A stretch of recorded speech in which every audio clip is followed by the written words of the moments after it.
I've worked at a graveyard for the past 15 years. Most of those years being the typical graveyard shift, which was from 11 p.m. to 7 a.m. In my mind, working overnight had way more benefits than working during the day. Day workers had more to do since more people would be visiting the yard. There would also be burials taking place a few times a week that need to be arranged. And, above everything else, night shift gets paid an extra $2 an hour. I've seen a lot during my years working night shift though. Mostly teens messing around or the occasional drunk group of friends daring each other to walk through the yard. However, this night was different. I got to the small faculty building a bit early to chat with the day worker, and once he left, I did all of the normal checks and precautions at the beginning of my shift. Afterwards, my only job is really just to drive around in a golf cart every so often and just make sure nothing's going on. I'd say I only encounter something once a month, or maybe even every other month. Anyway, the first few hours were normal. I drove around several times, then went back to the small faculty building to eat my lunch. I think it was around 2 a.m. when I went back out to do another round of the yard. As I got to the far end, I saw something by the fence. It was obviously really dark, so I couldn't see much more than the general shape of a figure standing there. I drove up closer. I could tell now that it was a man standing on the outside of the fence, looking toward me. I didn't want to confront him if I didn't have to, so I turned and drove in a small loop around the lot to see if he would try to hop the fence while I was gone. But when I got back after 30 seconds, he was gone. I scanned the area briefly to make sure he didn't sneak in, but it all looked clear, so I continued with my patrol. Going through the whole yard takes about 15 minutes, but sometimes I'd go slower just to pass the time. I went all the way around and decided to check back on the spot where I saw the man. I really didn't have anything better to do anyways. I started driving down there, and almost immediately, I spotted the man again. He was inside the yard, standing on the gravel path. I drove up closer again, but the man didn't move. I exited the golf cart and started walking up to him. He looked like a 40-year-old man. I stopped just a few feet away from him. "Sir, you can't be in here. I need to escort you out," I said, but he didn't even turn his head to look at me. After a second, a slight rush of fear went through me. "Sir, I need you to come with me." I reached out my hand gently to tap his shoulder. As soon as I did, he whipped his head around to look at me. He just stared into my eyes. He looked full of rage. I took my hand away, and the man turned around and started walking away. I got back in my golf cart, preparing to call the police, as I watched him go all the way down to the fence. He stepped over it and continued walking away. I was relieved, but still terrified. I drove straight back to the faculty building and went inside. It was a small, single-room, security-type building, but I felt a lot safer and calmer inside. I sat down and caught my breath. In all my years, I'd never really been scared because it was always just people messing around, but this was different. I waited inside for a while, I'm not sure how long, until I heard a bang on the door. I jumped out of my chair and stared at the door in fear. A few seconds later, they banged on the door again. These were aggressive knocks, not those of someone friendly. I had nowhere to go. I picked up the desk phone and called 911. I didn't know what they wanted or why they were here, but I wasn't going to risk it all to find out. After probably 3 minutes of them banging on the door, I heard them walk away. I still waited for the police to arrive before I opened the door. The following day, my manager was able to pull the CCTV security footage from the building. What I saw was horrifying. Just minutes after I entered the building, the man I'd seen in the yard earlier walked up to the door. He stood there silently for nearly 15 minutes before he banged on the door. He was also holding something in his hand, but the footage wasn't detailed enough to make out the object. It was likely a small pipe or bat of some sort. The man was never identified, but I still work the same job at the graveyard and haven't seen him since.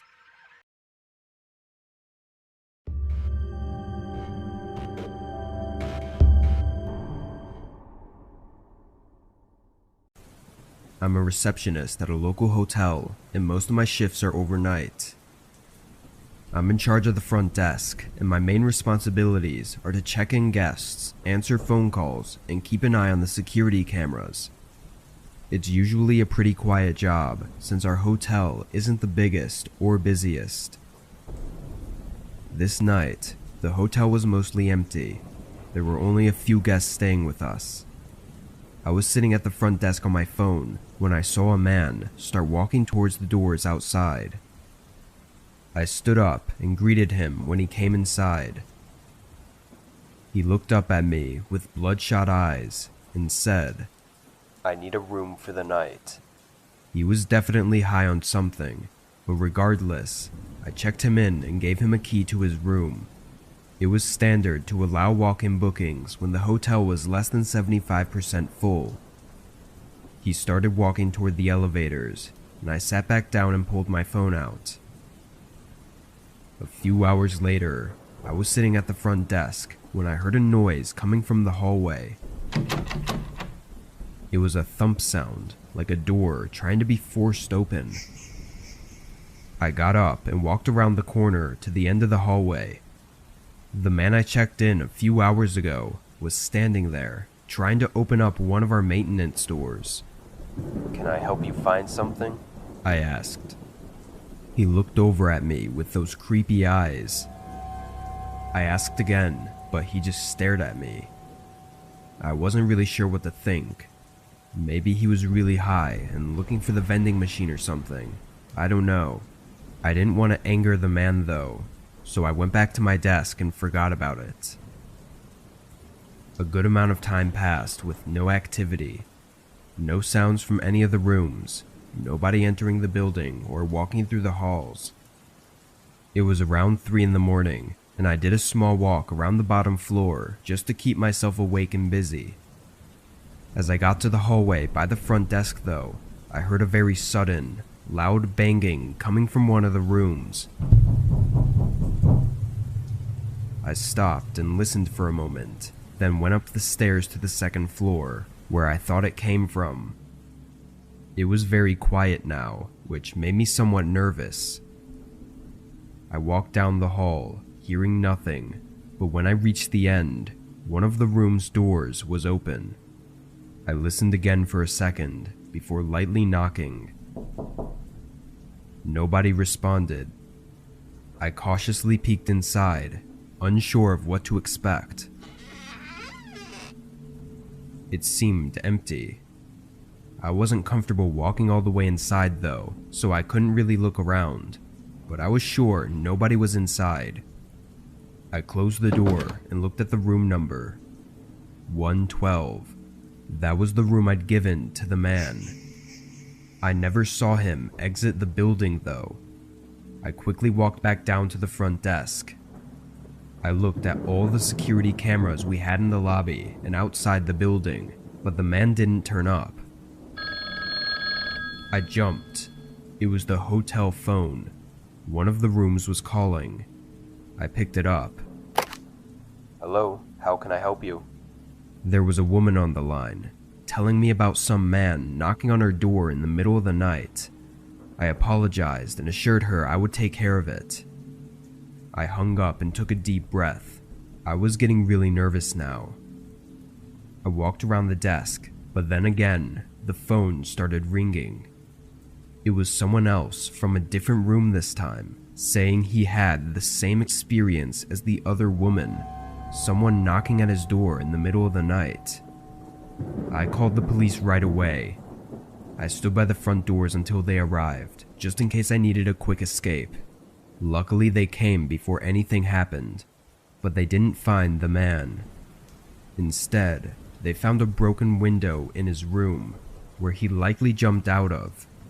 It was on the second story though, so I'm not sure how he managed to get away without some major injuries.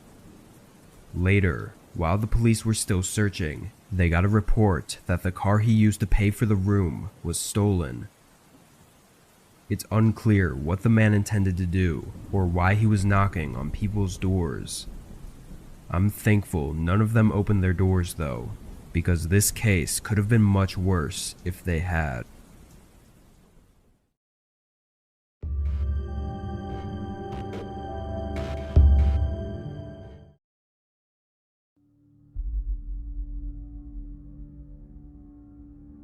I'd been working the night shift at the gas station for almost a year at this point. It's not the best job, but it pays my cheap bills. The hours are long and the work is repetitive. I thought many times about quitting and finding work somewhere else, and this incident was my breaking point. It was a typical night at the gas station. I had just finished cleaning off the pumps and restocking the shelves when I saw the headlights of a car pulling into the lot. It was an old, beat-up car with tinted windows. As the car pulled up to the pump, I could see that there was only one person inside. He got out and started walking up to the door. It was a man, probably in his mid-30s. He had dark hair and was wearing a black leather jacket and looked like he hadn't slept in days. I greeted him with a smile and asked him if he needed any help. He didn't say anything, but just threw a 20 on the counter and went back out to fill up his tank. It was a bit rude, but that's normal when working at a gas station, especially late at night when nobody wants to talk. I watched out the window as he filled up his tank, but a couple minutes passed and he was still there with the pump in his car. I knew he only put $20 in, so he had to have finished a while ago. I waited another couple minutes, then I opened the door and started to say something, asking if he needed any help, but he just got back in his car and drove away. I blew it off and went back inside the store, but as the night wore on, I started to feel like something was off. I don't know how else to describe the feeling. Nobody else was pulling in to get gas, and it was really quiet outside. Then, I heard a noise coming from the back of the store. It sounded like a box falling off a shelf. I grabbed a flashlight and slowly made my way to the back of the store. As I turned the corner, there was a man standing there going through our inventory. He was tall and skinny and looked like he hadn't showered in weeks. I froze in fear, not sure what to do. The man turned and saw me, and for a moment, we just looked at each other. Then he started to walk towards me, his eyes fixed on mine. I backed away slowly, putting my hands up as if to not mean any harm, but he kept coming towards me. I could smell alcohol in his breath, and I knew that he was dangerous. "Money, where is it?" he said, slurring his words. I saw in one of his hands he had a switchblade, and with him being clearly drunk, I was really scared.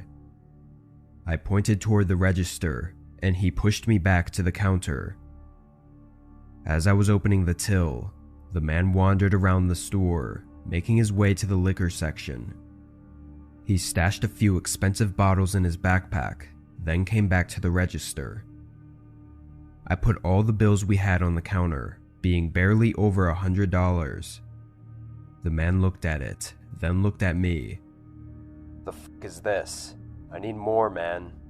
He wasn't satisfied, but there was no more money to give. He flipped open his blade, waving it around and yelling at me. I was sure he was going to jump the counter and beat me to death, but then he suddenly swiped the cash and bolted out the door. My heart was pounding as I looked out the window, seeing that same beat-up car from earlier. The man got inside and they drove off.